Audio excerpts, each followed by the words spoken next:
waxaan sugnaaba waxaan rabaa inaan u yeero cabdisamed nuur oo raba in uu waxyar masaxanayo sheekh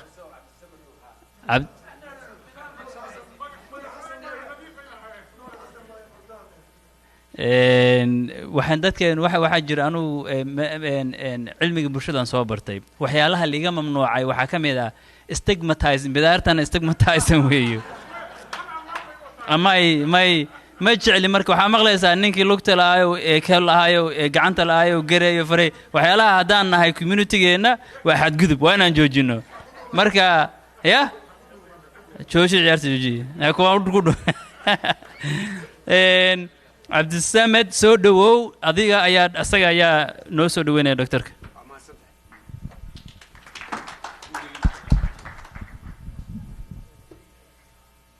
horta waa asalaamu calaykum waa run oo dhaqankeenna xoogaa waa ku yar af adagnahay soo maha ilaa walogla hooyaday allah u naxariista sanadka hore naga dhibatay marka wiil yar aan dhalay ayay magacyadeedii ugu yeeri jirtay markaale faarxum isaani marka xaaskayga waxay ku tiri wixii Soomaaliya ma shaqeynayo meeshaan soo cunugayga magacaas mar dambe ha iga yeeri doo waad fahmi kartaa Soomaa marka horta waa run oo bidaarta ceeb maaha waana leeyahay hidana waa ay tahay aabahayna actually was very proud wuu ku faraxsanaan jiray waaba nuur bidaar baa la oran jiray oo ceeb kama ahayn oo waaba magaciisa caadiga ay yahay aniga cabdisamed baa la yiraahdaa waa ku faraxsanaa caawa halkan inay maado Dr. Warfa ayaa isoo wacay I think 2 week hor baa baan u maleynaya wuxuu ugu yiri cabdisamed waxaan jeclaan lahaa inaad imaato xafladan aan buugaan aan furayo waxaan ku iri inaad i weydiiso xataa ma ahayn adoon i weydiin xataa waa imaan lahaa inaan maaragtay waa wax aad iyo aad u wanaagsan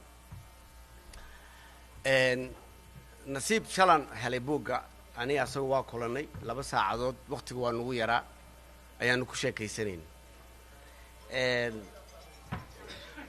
waxaan dareensanahay inuu ka turjumayo Soomaaliga aniga lagu soo koriyay Soomaaliga aniga lagu soo koriyay waqti gaar ayaan barbaaray Soomaaliya waxaan barbaaray 70-nadii ayaan school bilaabay ayaan joogay guri waxaan ka imid Soomaalinimadu ay wax weyn ka tahay xornimadoonkii Soomaali galbeed kelmadaas waxaa isticmaashay Yusra dadka iyagii dhinaca Muqdisho ka yimid Daayib Axmed Ismaaciil baan weydiiyay waxaan iri Soomaali galbeed ma waagi kacanka kelmadaas la sameeyay mis way jiri jirtay oo lixdameeyadii baa la isticmaalay soo hadii loo fiiriyo juqraafi ahaan waa Soomaalidii galbeed ka xigtay marka iskuuladii iyo taariikhii annaguna lagu baray waxaana lagu baray Soomaali galbeed Axmed Ismaaciil wuxuu ka sheekeeyay waayadii dagaaladii 77 anu nin weyn baan ahaa waan xasuustaa dhowrito 13 years baan jiray 14 waan xasuustaa heesi ilaa haddana waa igu jiraan igama maqna waqtigaas ayaa waxa aniga ayaan qeexaysa Soomaalinimadayda Maxamuud Cabdullaahi Singub Allah u naxariisto maalinkuu dhintay waxaan iri waxaan naga baxay qof aan anigu ku turjumayay Soomaalinimadayda qof aan ka bartay Soomaalinimada waxa ay tahay iyo macnaheeda ya qaamus buu ahaa marka aqal saasa oo qaraabadaydi iyo dadkeygii iyo juqraafiga Soomaaliduna waad garan kartaan oo xuduuduhu waxba 1897 baa noola sameeyay taariikh yar baan idin sheegay Soomaalida inaan isku wada meelnahay oo waxba aanan kala fogeyn gabaraan dhalay oo 14 jir oo halkan joogta ayaa waxay tiri aabow waxaan rabaa inaan ogaado DNA-gayga waxa ay tahay waa la socoteen TV-yada ka aragtaan oo ancestor.com iyo 23 and me baa la yiraahdaa waan u ogolaaday waa dalabnay waa keentay way dirtay way soo noqotay waxaa loo sheegay permissionka aan bixiyay ayaa waxa ku jirtay hadii dad related tihiin magacaaga ma publish garayn karnaa marka dhallinyaradan badan oo reer galbeedka hadda ku dhashay waxaan interest bay ku yihiin waxaan caawa idiin sheegayaa maalin walbana waan helaa resultkii ugu horreeyey waxay u sheegeen gabadheeda inay leedahay 600 oo cousin ka badan magaalada Minnesota kaliya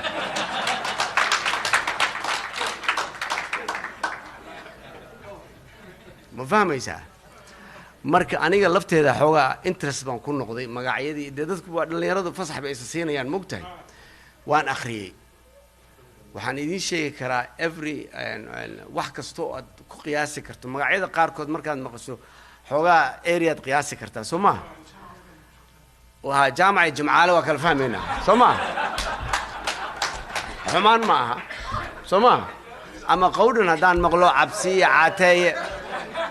ha marka gabadhaydu marka waxay ku tusayaa geographically dhibcahu meelahay ku kala yaalaan literally inkastoo caruur halkan ku dhasheen Seattle, Los Angeles, London, Amsterdam bahalku inuu run yahay waxaan ku ogaaday waxay hore ka soo saareen aniga cousinskaygi dadkii aniga first cousin ahaa ayay soo saareen oo ay waa xaqiiq weeye marka waxaan iriba la jiri masigeer waxba shaki kuma jiro hadaba ay soo saartay marka Soomaali saasaan isku wada nahay ma kala fogin walaalaan nahay aniga taariikh yar baan kale idin sheegayaa awowgii aabahay dhalay wuxuu ku dhashay dhul ximan la yiraahdo maanta ximan lama yaqaan xoogaa ximan iyo xeeb baa la maqlaa laakiin ximan buu ku dhashay ceelbuur buu ku dhashay agteeda aabahayna wuxuu ku dhashay Gedo waa imaadeen 1931 meelahaas aniga idin la hadlayna beledweynaan ku dhashay wiilkigana Minnesota ku dhashay hooyaday waxay ku dhalatay dhul la yiraahdo doh iyo doolo ma kala yaqaanaa doh bay ku dhalatay dhulkaas qalaafa ka rogan ilaa Shabeelle ilaa Shilaabo gaaray Sooma aabahay awooyaashayna waxay ku dhasheen Wardheer Ismaan Nuur wuxuu ku dhashay Wardheer awowgay marka Soomaali saasaan isku wadanahay ma kala maqnin taariikhda Soomaali galbeed ama Soomaali anigu ma jeclay inaan Ethiopian Soomaali isticmaalo xoogaa labadaas kelmad amba isuma kay qabato Soomaali Ethiopian isuma kay qabato anaga ka facweyn anaga isaga dhow anaga dhaqan iyo taariikh ahaan iyo diin ahaan iyo af ahaan anaga isku mid ah waxaan ku faraxsanahay walaalkay Cabdirasaaq inuu tafaxaytay oo yiraahdo sheekadeena anaga sheegayna sheekadeena noolama sheegayo dhibkaan anagayna soo martay xuduudahan beenaadka oo la sameeyay oo aanu shaqo ku lahayna insha Allah maalin aan fogeyn xuduudahaas waa baabi'i doonaan waxaan rabaa asaga inaan ka sheekeeyo marka caruuraan dhalnay halkaan aan joognaa society waxaan nahay bulsho ku cusub waddankan oo la kulmi doonta dhibaatooyin badan oo ay ka mid tahay sideen carruurta u korinaa waxaa jira marka in carruurta ay heli karaan qof ay daawadaan oo ay arkaan oo la yiraahdo qofkaas waa successful markii aan rabay inaan hadlo waxaan isiri hal kelmad oo Ingiriis ah oran waddankan 38 sano jooga laakiin wali Soomaali baan ahay af Soomaalina waa ku hadlaa waana ka badiyaa waana ku gabi karaa maalinkan Soomaaliya ka soo dhoofay taariikh yar baa idin sheegayaa ducaale oo halkan fadhiyo maanta gabayga noo tiri waxaan iraa wali qaantiisa ma cafinin anigoo lugaynay saasay Soomaaliya ka soo dhoofay kubad baan ciyaaraynay maalintan soo baxay maalintii ka horeysay marka inta u gooysay buu ii dhigay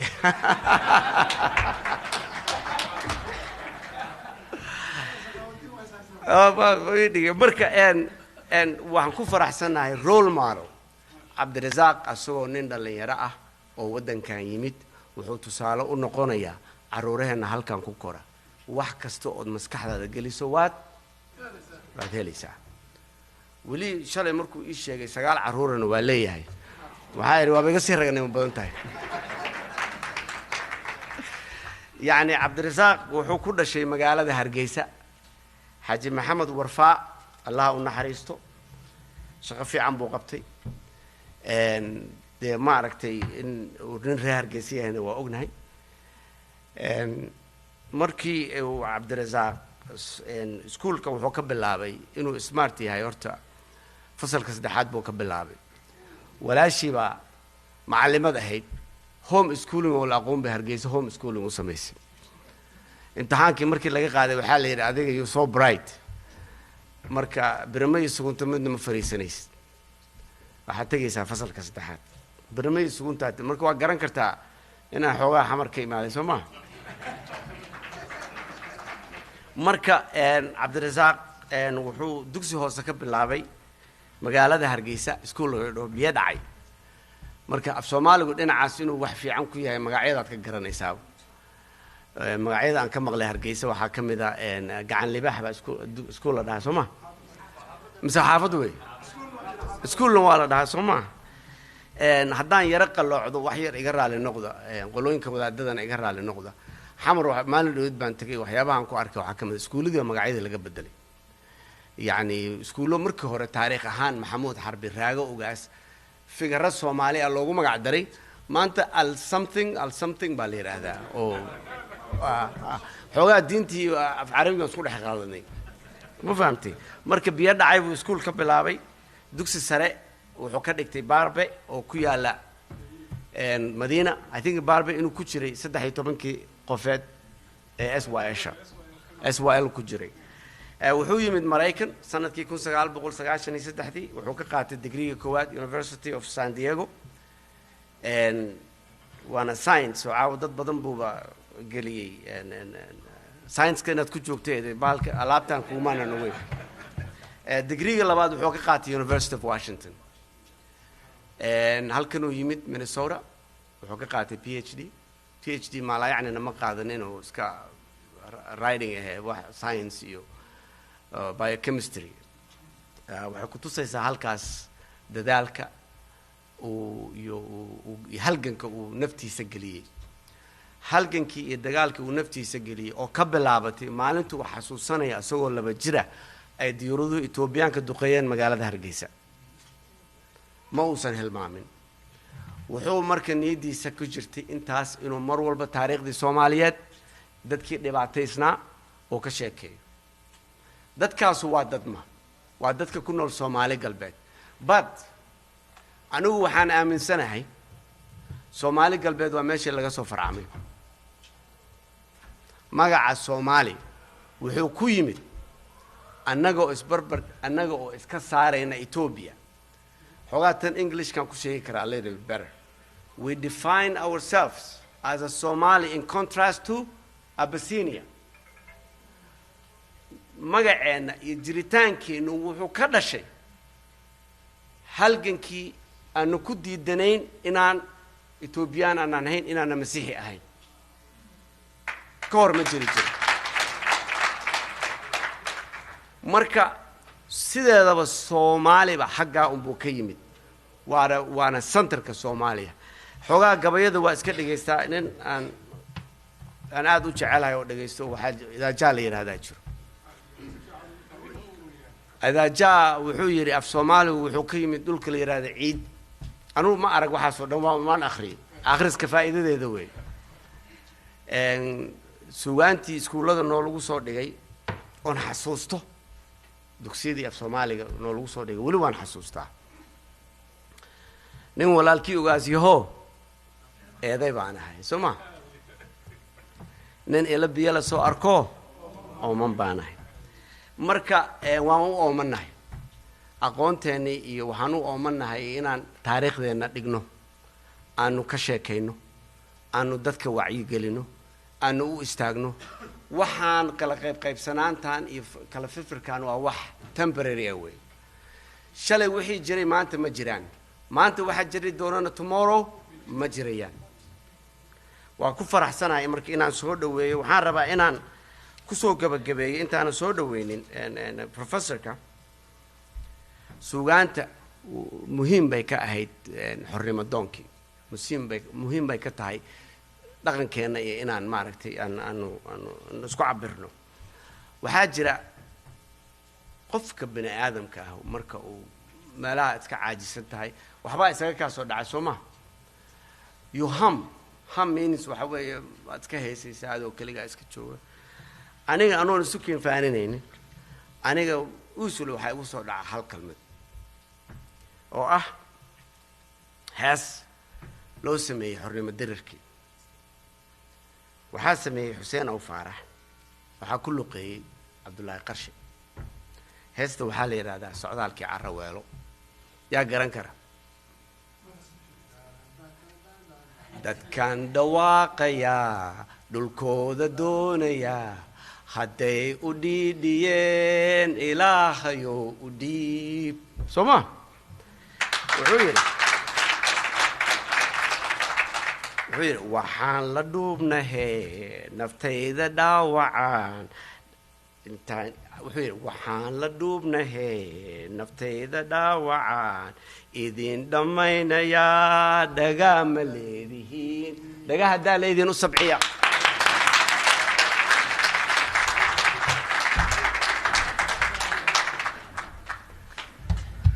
السلام عليكم. Okay. waxaan rabaa inaan ku bilaabo magacyo yaryar oon akhrin doono Amiin Maxamed Cabdullaahi Dheere Anwar Sheekh Asad Maxamed Cabdullaahi Bashiir Maxamed Xasan Cabdicasiis Maxamed Cabdiraxmaan Xareed Cabdullaahi Axmed Maxamed Cabdullaahi Axmed Caaqib Cabdullaahi Gaani Cali Carab Garwax Maxamuud Maxamed Raage Macalin Geesh Colaad Maxamed Shamsudiin Bashiir Yuusuf Maxamed Aadan waa 15 magac oo ka mid ah 30 ruux oo November 15keedii 2005 ku naf waayay xasuuq ay xukuumadda Itoobiya markii hogaaminaysay TPLF ka geysatay magaalada Qabri Dahal waxaan jeclaan lahaa inaan hal mar u duceyno oo dhahan Ilaahay u naxariisto dhalinyaradaas waa tahay xusidda balbalkan iska dhigo wali maqlaa Soma okay marka xusidda iyo ka hadalka falka noocaas oo kala ah iyo in adduunka tusno dhibka soo gaaray Soomaalida waxay ka mid ahayd waxyaalihii uu kalifay qoritaanka buugan marka salaan qaaliya dhamaantiin marka ugu horeysa aad baan idinka mahadnaqayaa ka soo qaybgalkiina runtii way farx gelinaysaa sideen meesha u joogno waxayna farx gelinaysaa ruux kasta oo jecel inuu wax qoro oo dadkiisa wax la wadaago marka taageeradiina in wax ku nahay aad iyo aad baad mahadsantihiin kun iyo coacher anu ma noqon dhalinyarada ka dhigtay macquul inuu caawo dhaco Cabdisalaam نور وجاس على أبشر وجاس نور عنده صادق عبد الرحمن صاحبك والالك إساق شيخ محمد حمزة وروحيا نولد شو لكن جسميا إنك مكان عندما نهضن هيلو قريدن بس بعرفتي كسر ورفة ودمان توترنتي كشقي سبوكنا إنه بالفركيسة هل كانوا شو نعاوة Christ in the Hinterland شيخ عبد الرشيد دكتور عبد الرشيد وحن مالني أنا مو ترجمي لها هذا أنا سومالي وقريو برورتي هودكا يهوس برورتي هودكا يهوس أما أوهنتي رروقين بدو أقصى يربح حسب برورتي أما رروقين أوهنتي هودكا أذوق ميدون مركو حنج على مركو ورسين بوجو هبيو أنو هبيو والدكي أبي حاج محمد حاج ورفا iyo hooyo kaltuuma oo cali farasle oo runta laantoodan waxba noqon lahayn waxaan leeyahay hooyo aabo rabbi irhamhuma kama rabbayani saqiira abaallahu naxariisto hooyana waxaan maleeyahay ajladan de kulli sandee ka daawan doontaa hooyo shukran kun jeer sidaad noo soo barbaarisay.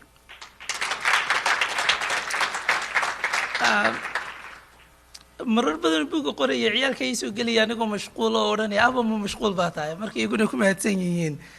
dulqaadkoodii. dabcan mahadnaqa ugu weyn waxaan siinayaa xaajiyadda xaafadda foysiya oo la-aanteed uusan buuggu qormi lahayn. marka inkastoo ay caawa aysan halkan joogin oo ay maqan tahay oo maaragtay badweynta hindi iyo atlantica lasii dulmaray inoo dhexayso, waan ogahay inay qalbi ahaan iyadii iyo ciyaalku weyne la joogaan. marka aad bay umahadsan tahay kun jeer macaan qaali ah. qaar ba laga yaaba inay dhahaan waraxaasi dhaqan reer qani shaqood ma ahee kada, laakiinse waa kii raaxa markay sidaa ku qaata. ugu dambeyn buugga waxaan u hibeynayaa oon horaanta buugga ku bilaabay hadraawi iyo maaragtay abwaanada Soomaaliyeed oo had iyo goor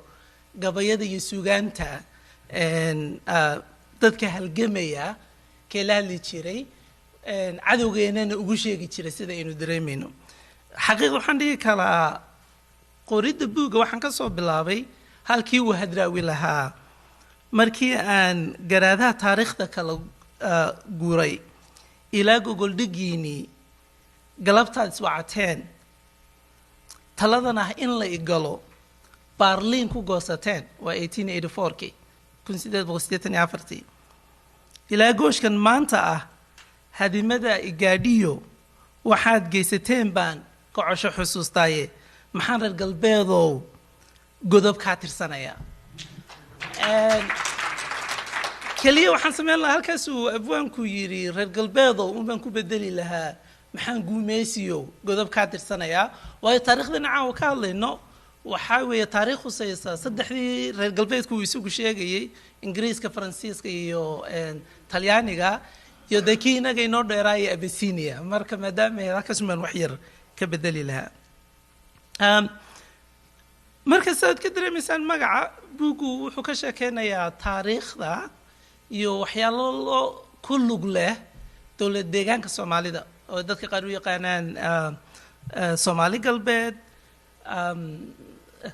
Dr. Cabdirashiid ruuxii igu qabtay sheekada, laakiin taariikh resourceska documentska iyo waxyaalahan isticmaaliyay waxyaalahan rabay inaan xaqiijiyo waxay ahayd wax kasta oon wax ka sheego ama qori inuu leeyahay raadraac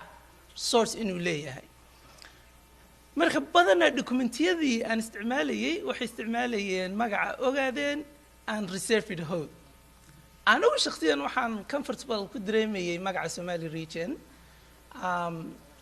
marka waan sharxi doonaa haddii ay su'aal ka timaado, waan ku yar khilaafsanahay Cabdirashiid. I think we should be using Somali region, laakiinse taariikhda dad macdina wax ka qortid labadaas magac baad ugu tegaysaa, hawd ogaadeen. marka taasay keenaysay in aan isticmaalo. marka maxay igu kalifay qoritaankiisa? wallahi sababo tir way badan yihiin. waxaanan rabaa inaan u mahadnaqo Sheekh Cabdiraxmaan Bashiir, waayo way fududahay inaad soo maanguurisid oo dhahdeed 1980 iyo 1984 iyo Berlin lagu kala qaybiyay maaragtay Soomaalida. 1897 yaa gobolkan loo gacan geliyay Ethiopia. 1948 iyo Ingiriisku dib ugu celiyay. 1937 buu dagaal dhacay. waad dhihi kartaa waxaas. waxaan aad u aaminsanahay qodobkiisii labaad oo ahayd why bay waxaan u dhacayeen, right? why bay 1997 Ingiriisku ugu saxeexay gobolkan in uu ka mid noqdo Ethiopia. maxaa keenay? maxaa kalifay? marka waxaad fahmaysaa inay jirtay siyaasad caalamiya oo aynu inagu nasiib daradeena the short end of the stick aynu ka helnay, right? waayo Ingiriisku wuxuu ka dagaalamayay Suudaan, Mahdi buu la dagaalamayay, wuxuu rabay in hub uusan ka imaanin Ethiopia oo uusan u gudbin Suudaan, Mahdigu uusan u gudbin. in Ethiopia aysan la safanin Suudaanka. maxaa Ethiopia si hubka marka noqonaysa? Why was that even a question? Well,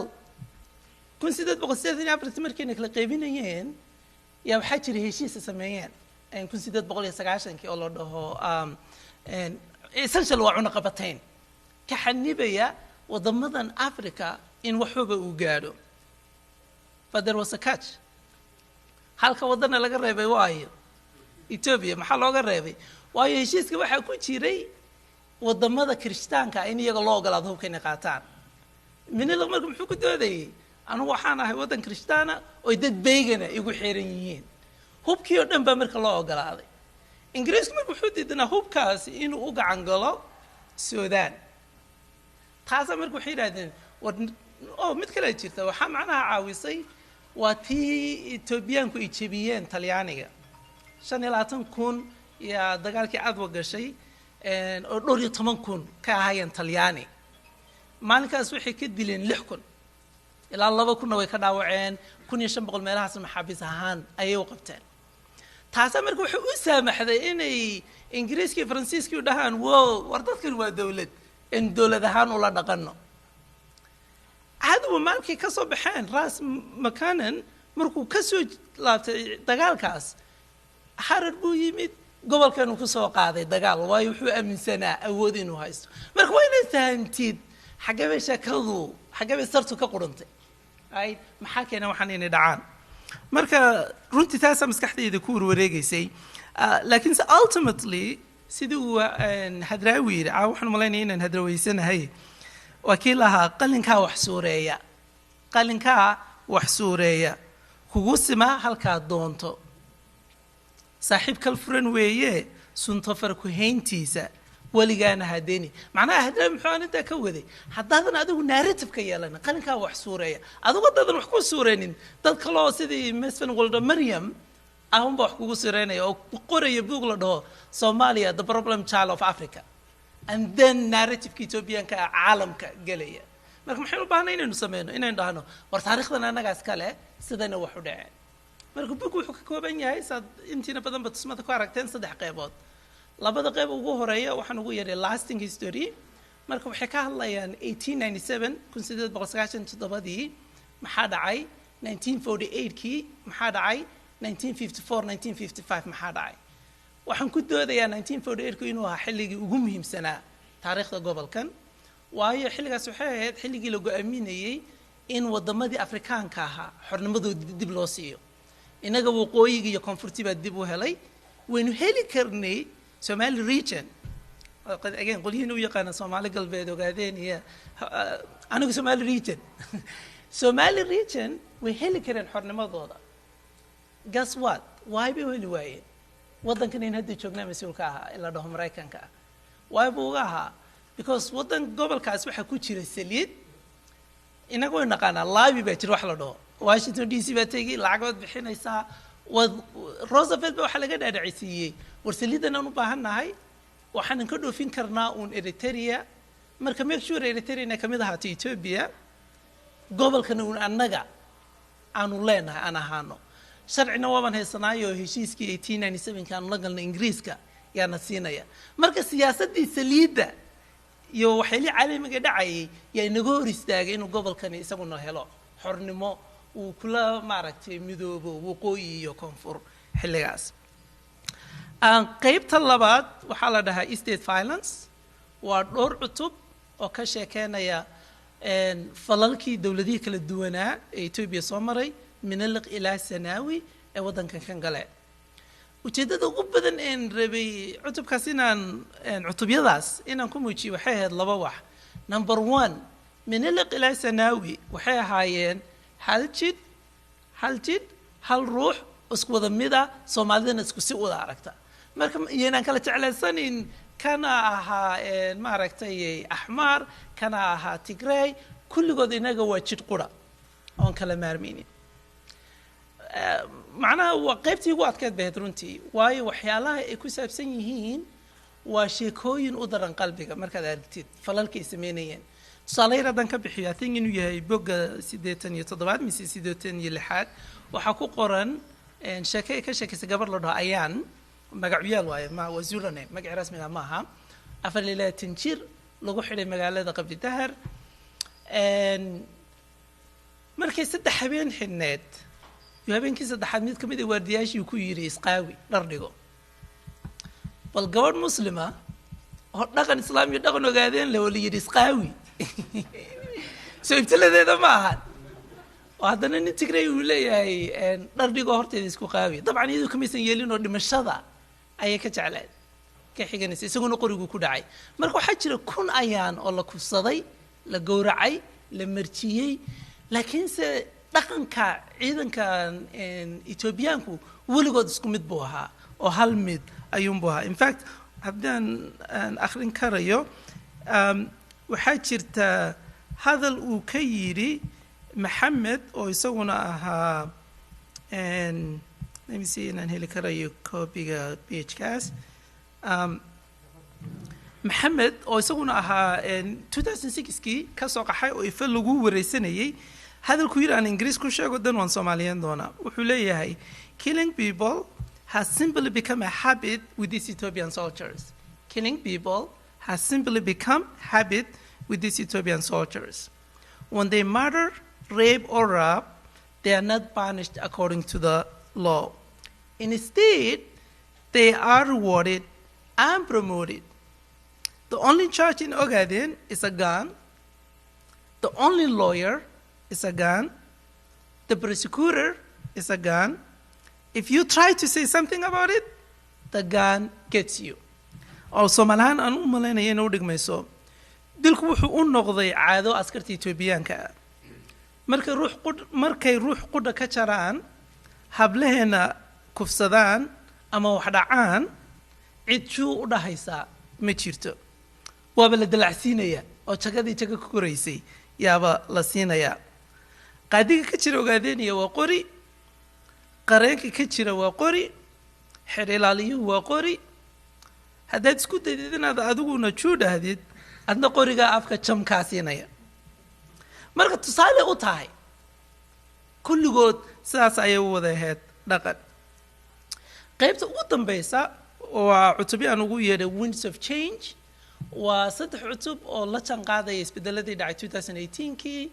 2021kii iyo dee meesha ay haddan isleeyahay waxbay u socdaan xaggay wax u socdaan macnaha bidhaaminaya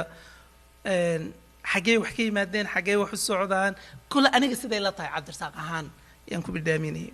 waxaan rabaa inaan kusoo khatamo inaan waxyaalihii igu yaabka badnaa intaan qorayay wax ka mid ahayd hal sheeko oon idhi sidaynan isaga warhaynin taariikhdu waa 1946 1949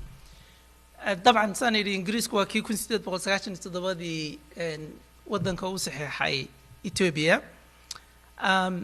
كون سكال بقول فرتني كودي لا فرتني سيدي سومالي ذا مركز تو الدكتور إنجليز كعنت كوهاي مركز لقرب جيبوتي أو فرنسيس كوهاي ومركو ربي إنه سميه Greater Somalia وهل ودن كوذا ديجو ومراكن كو كدي ذي أرنتاس لكن وحيالي وياك بدنا وحكم ذا إنجليز مركو أركا إنيسن شقينين إن أرنتاسي أو أرنتي سومالي وين إسن دلنينين يوحودا مع إنه قيبه هود ككمدة يعني كمدة دولك أوجادين ودي بسوء عشدو مركو إثيوبيا كلابتي وحكو يري وحان ربا وان إثيوبيا سيدوك سيدين بضم اللهان